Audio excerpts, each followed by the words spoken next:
One of the broader implications of the war in Ukraine has been the disruption to global energy markets. After many Western countries sanctioned Russian oil and gas companies, prices soared, leaving future supplies volatile.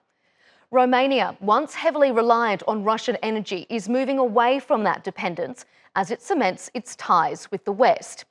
To help fill part of that void, the former Soviet nation has signed a natural gas deal with NATO ally Türkiye, which took effect at the start of this month.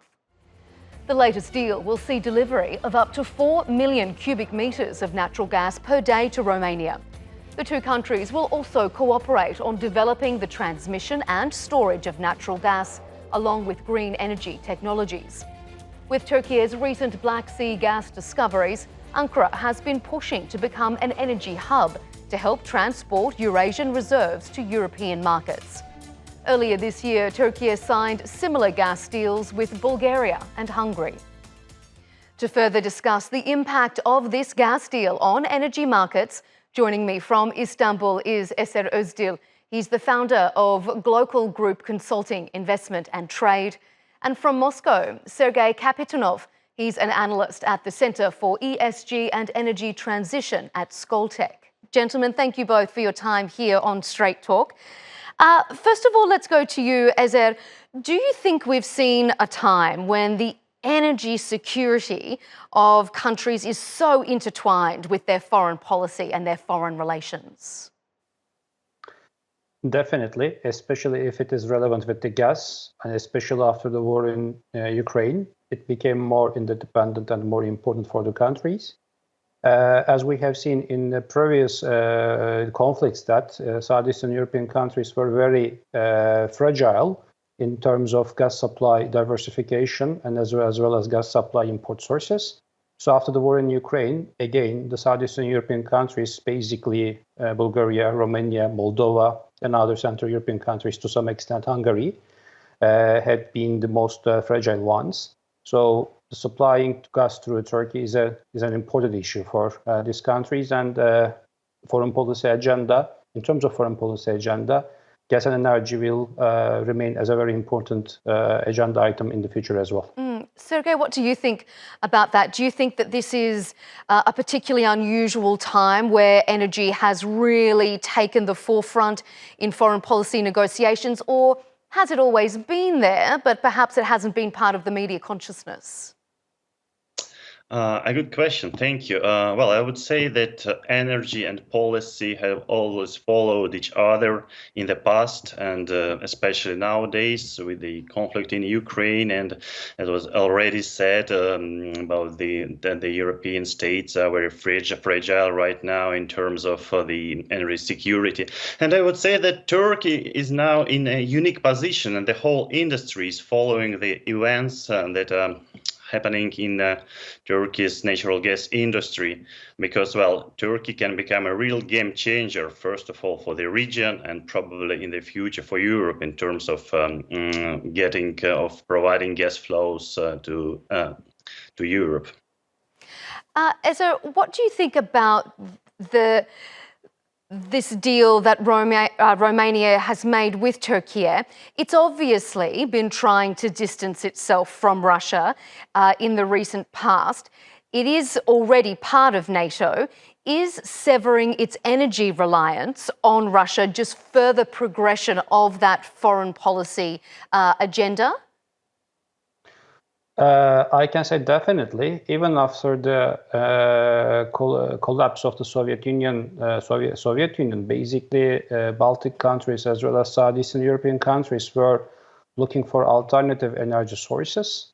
This had been very clear for these countries, especially after the conflict between Ukraine and Russia in 2009 and in 2010. As you may remember that in this period, in the middle of the winter, basically some of the European countries were lack of gas up to 1 or 2 months, basically, especially after the war in Ukraine. Even with a powerful attitude, we started to see that these countries are even further looking for diversification sources. And that's why basically Turkey's gas supply deals with several Southeastern European countries are becoming more and more important.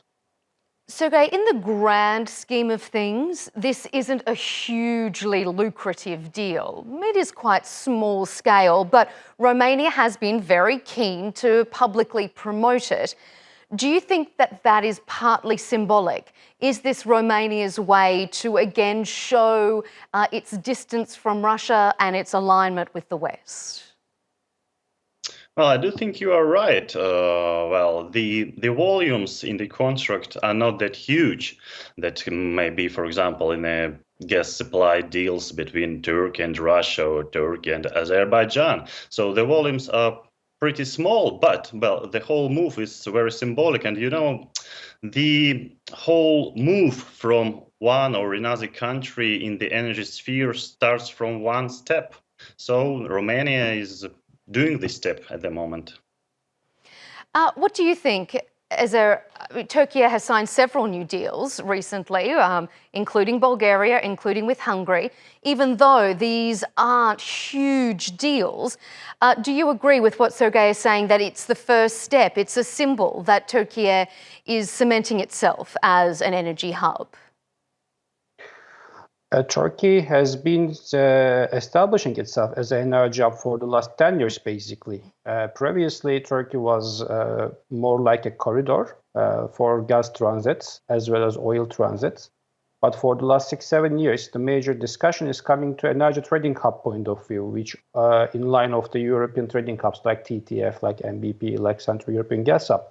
So as of now, I can say that Turkey is trying to position itself as a gas supply corridor plus a substantial gas trader.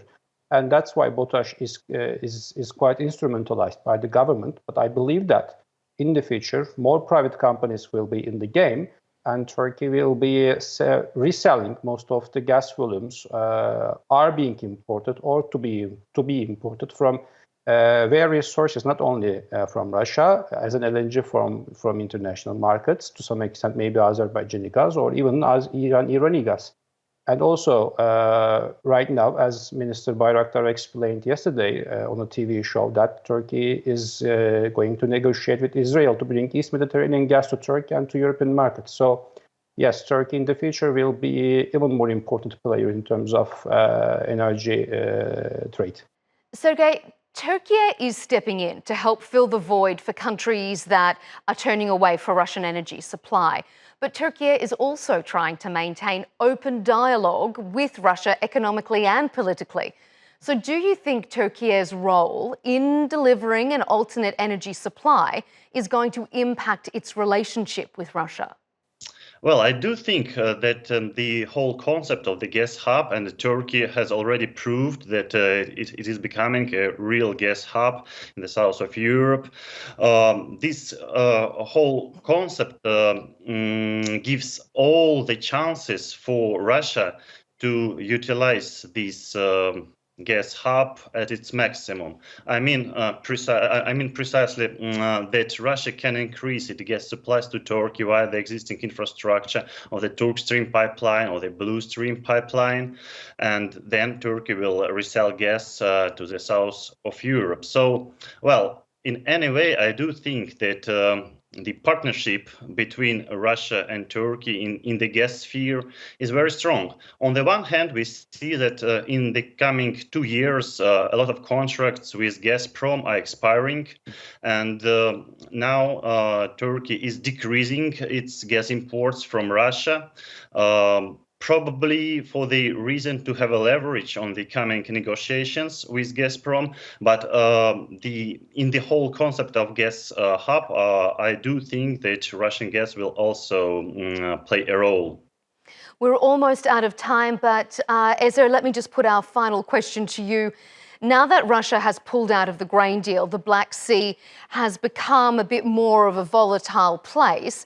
Do you think Romania has any long-term concerns in that regard?